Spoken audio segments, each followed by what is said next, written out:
নমস্কার বন্ধুরা, আজকে এই যে এই মাছগুলো রান্না করব। কিন্তু এই যে বাজার থেকে নিয়ে এসছে, দেখুন এইগুলো বেছে দিয়েছে, ধুয়ে দিয়েছে, করেছে, মানে পরিষ্কার করেছে, কিন্তু এইগুলোকে ছাড়ায়নি। তো এইগুলোকে আমাকে সব ছাড়াতে হবে। কানকোগুলো এই যে এতে সব মাটি কাদা ঢুকে আছে। কী বাচ্চা বেঁচেছে তাহলে দেখুন, এগুলো কি খাওয়া যায় রান্না করে? এগুলোকে আবার আমাকে বেছে পরিষ্কার করতে হবে। আজকে দেখি কি রান্না করি এইগুলোকে, মাছগুলোকে।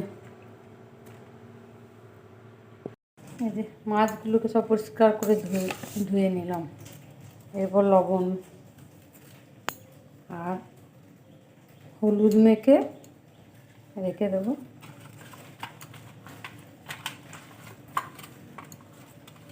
তারপরে রান্না করছি। কড়াইটা গরম করতে দিয়েছি, তেল অল্প দিয়েছি। একবারে এতটা তেল না দিলে মাছ ভাজা ভালো হবে না। এরপরে মাছগুলোকে ভেজে নেব।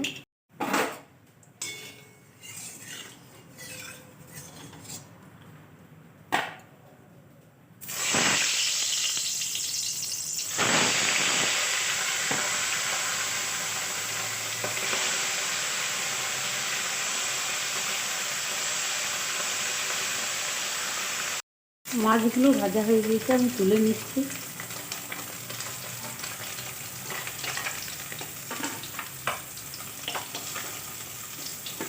ছোটো ছোটো মাছ তো একটু ভালোভাবে না ভাজলে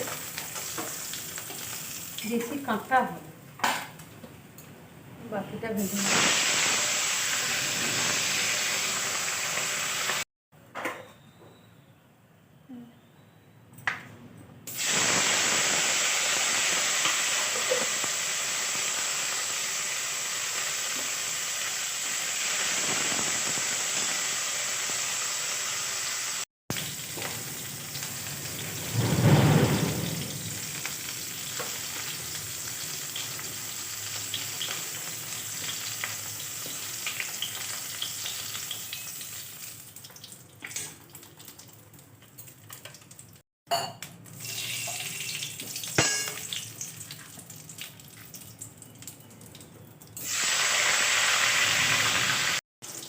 টমেটো, দুটো শুকনো লঙ্কা, তেজপাতা, পাঁচফোড়ন দিয়েছি। এরপরে এই যে আমি পেঁয়াজ, টমেটো আর লঙ্কা, আদা একসাথে বেটে নিয়েছি, মানে মিক্সিতে বেটে নিয়েছি। শিলে বাটতে পারিনি, এত সময় নেই তো আমার, খুব তাড়াতাড়ির উপরে রান্না করছি, ওই জন্য আমি মিক্সিতে বেটে নিয়েছি।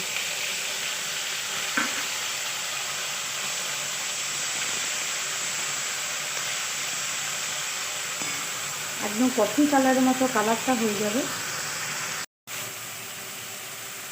হলুদটা দিলাম,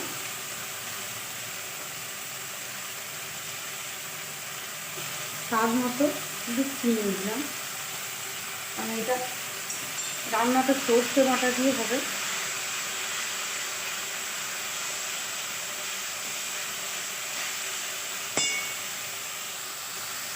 বন্ধুরা, আমি কিন্তু সর্ষেটাও মিক্সিতে বেটে নিয়েছি।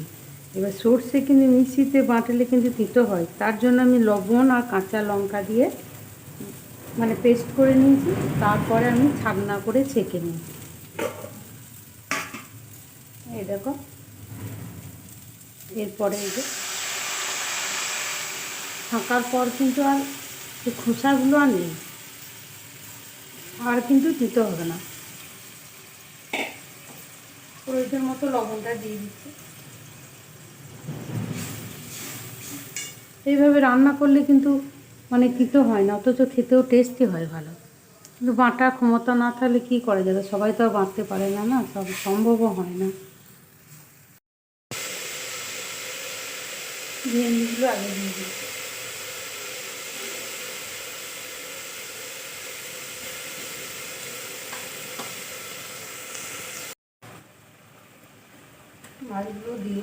মাছগুলোও দিয়ে দিচ্ছি।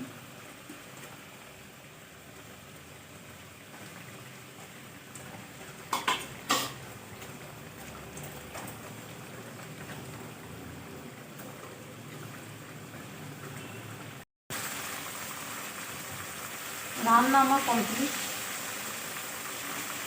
এরপরে আমি নামিয়ে নেব।